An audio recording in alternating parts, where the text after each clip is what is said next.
Hello! Magandang hapon sa inyo mga ka-reels. Andito na naman tayo sa 27 episode ng aking Reels. Pakikita ko sa inyo ang isang uri ng aking pendant. Yan. Ay pinamimigay sa inyo. Ito ay isang uri ng limestone. Hindi siya quartz stone, isa siyang gemstone. Kung makikita nyo, napakaganda. Siya ay may itsura na isang imahe. Isa siyang mukha ng matanda. Ganon din siya sa likod. Pagmasdan nyo mabuti, meron siyang marka sa likod.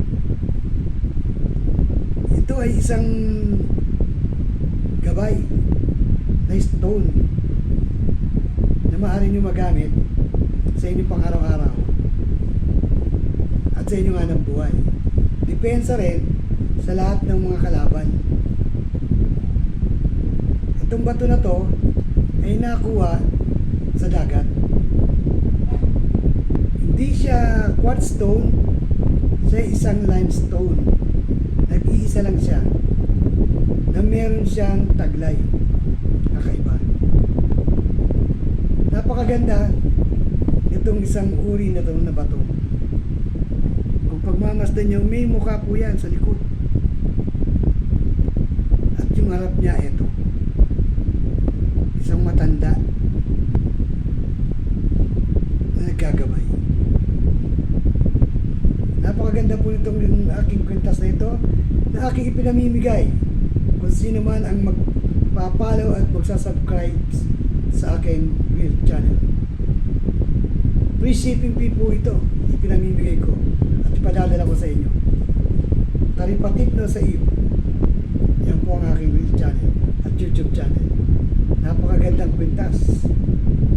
Magiging gabay nyo sa araw-araw. Pagmasdan nyo po mabuti ang itsura ng bato na to.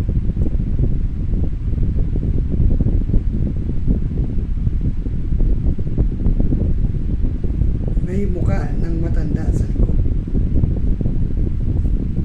Hindi rin siya bato na ordinary. Napakabigat po niya.